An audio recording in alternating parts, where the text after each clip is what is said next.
Pada suatu hari kita mendapat kabar bahwa Vietnam punya strategi baru untuk meningkatkan ekonomi nasional Vietnam, di mana kita sebagai pengusaha ditawari mega opportunity di Vietnam. Vietnam ini bangsa dan negara yang unik. Sejarah mereka adalah mereka merdeka karena berperang dengan Perancis, lalu berperang melawan Jepang, lalu berperang melawan Tiongkok. Ketiganya dimenangkan oleh Vietnam walaupun compang-camping. Dan terakhir, Amerika yang ketakutan komunis melebarkan sayapnya ke Asia Tenggara lebih baik berpihak ambil posisi melawan Vietnam Utara yang komunis. Ternyata Amerika pun dibuat keok sama Vietnam. 4 negara besar dalam kurun waktu 50 tahun hingga akhir tahun 70-an, Vietnam adalah negara pemenang perang. Bahkan di dalam negeri, konflik internal berperang di Vietnam tersebut baru selesai di tahun 1989.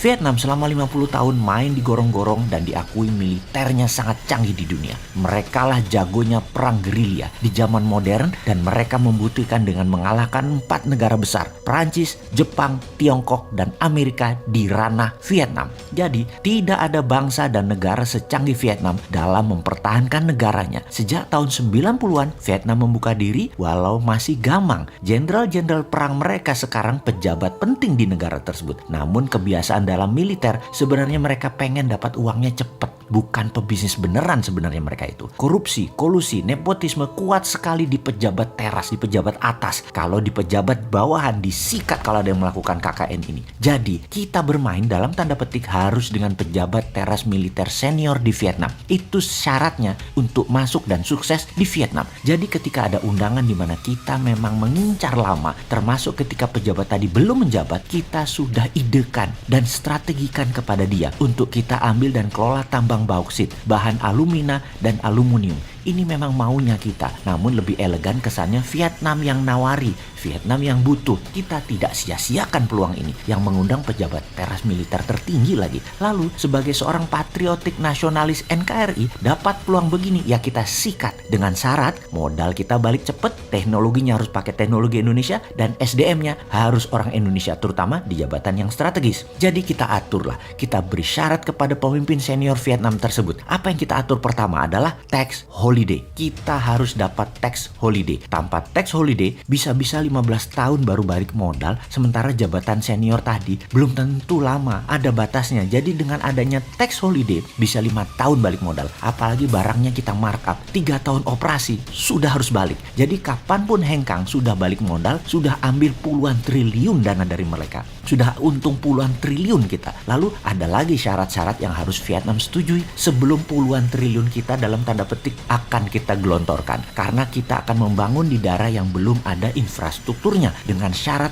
harus dekat laut agar gampang kita ke perairan internasionalnya. Namun pelabuhan harus kita bangun, jalanan harus kita bangun, wilayah perawan di Vietnam yang akan kita bangun. Perusahaan kita akan membangun infrastruktur sendiri mulai dari dermaga, jalan, tanur-tanur peleburan, power plant, area penimbunan bahan baku, dan barang hasil produksi. Juga instalasi pengelolaan air bersih serta ekstraksi oksigen dari air laut. Juga ditambah lagi asrama pegawai, rumah sakit, dan infrastruktur lainnya yang diperlukan untuk melakukan kegiatan usaha peleburan biji bauksit yang ditambang dari ratusan ribu hektar areal penambangan yang kita kuasai. Kita akan membawa 10 ribuan pegawai terampil termasuk Indonesia Private Army atau tenaga keamanan swasta. Ini militer loh ya, bukan satpam, yang membaur di lingkungan kerja untuk keamanan aset kita, juga untuk mengumpulkan data agar kalau ada apa-apa kita bisa antisipasi, bertindak cepat sebagai counternya. Lapangan terbang private jet yang boleh keluar masuk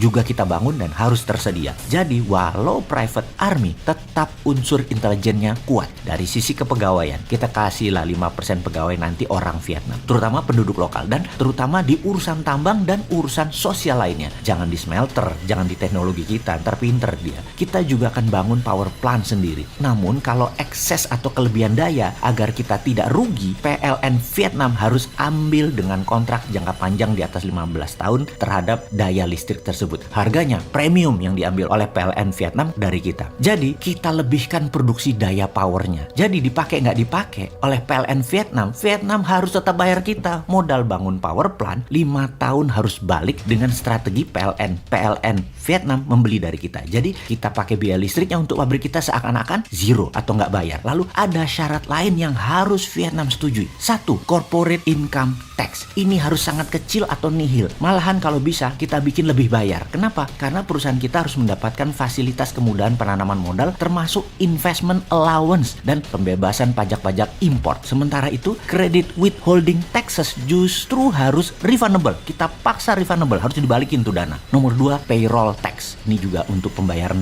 juga harus nggak bayar. Karena warga Indonesia yang bekerja di perusahaan digaji dalam bentuk biaya hidup dan akomodasi yang disediakan oleh perusahaan kita plus sedikit uang saku. Sedangkan hak gaji yang lebih besar dibayarkan di Indonesia atau di keluarganya di Indonesia. Jadi di Vietnam nanti kecil aja. Karena itu payrollnya jadi kecil atau nol. Kebayang? Supaya Vietnam nggak bisa majak gaji karyawan. Itu strategi kita. Nomor 3, VAT atau Value Added Tax. Perusahaan kita justru kerjanya minta restitusi PPN karena semua produksi diekspor ke Indonesia dari Vietnam. Nomor 4, PBB, pajak bumi bangunan. Mungkin ini satu-satunya pajak yang mereka kita berikan atau mereka dapat. Lalu berapa besarnya? Ya kita atur lah. Nomor 5, royalti yang akan dibayarkan kepada pemerintah Vietnam atas hak penambangan. Oke, ini kita bayar. Dan berapa bayarnya? Kita atur. Karena semua informasi tentang volume kegiatan penambangan, smelting, serta ekspor bauksit yang tahunya hanya perusahaan kita. Ini internal kita. Pihak pemerintah Vietnam harus tidak hadir di lokasi untuk mengawasi semua kegiatan-kegiatan seperti ini. Dan ini harus dapat kepastian dari sang pejabat senior tersebut, termasuk harus dilindungi dari kehadiran wartawan dan media independen. Media utama harus tidak ada berita tentang kita di sana, sehingga tidak bakal tahu berapa sesungguhnya kekayaan bauksit Vietnam yang telah atau akan kita keruk. Ibaratnya, perusahaan kita di Vietnam ini membeli bauksit dari pemerintah Vietnam. Perusahaan kita dipersilahkan mengambil sendiri dan membayar sesuai apa yang kita mau. Ini strateginya dan ini syaratnya. Sepertinya pejabat senior Vietnam sulit menolak karena dia sudah tanda tangan setuju. Oh ya, ada satu lagi. Dari sisi negara Vietnam dan muka pejabat harus kita belai dan harus kita lindung, yaitu Vietnam harus dapat multiplier effect-nya. Kita harus siapkan skenario, namun karena di daerah remote yang jauh dari peradaban pusat kehidupan bangsa Vietnam, kita fokuskan ke dekat-dekat pabrik kita untuk lokal saja. Namun lebih ke masalah sosial, jangan alih teknologi. Di sisi lain, di sisi kita, karena kita NKRI patriotik nasionalis, multiplier effect harus terbanyak ya di sisi Indonesia, bukan di Vietnam. Teknologi, bahan baku, transportasi, digitalisasi sebanyak mungkin dikerjakan di Indonesia. Vietnam terima bersih. Demikian sahabat, strategi kita untuk menambang bauksit dan smelternya yang akan kita bangun di Vietnam, di mana pabrik turunannya seperti aluminium tetap di Indonesia. Semoga informasi sederhana ini ada manfaatnya. Dan awas, jangan dibawa pikiran sahabat ke nikel di Indonesia ya. Indonesia bukan Vietnam. Indonesia jauh lebih pinter. Ngono loh.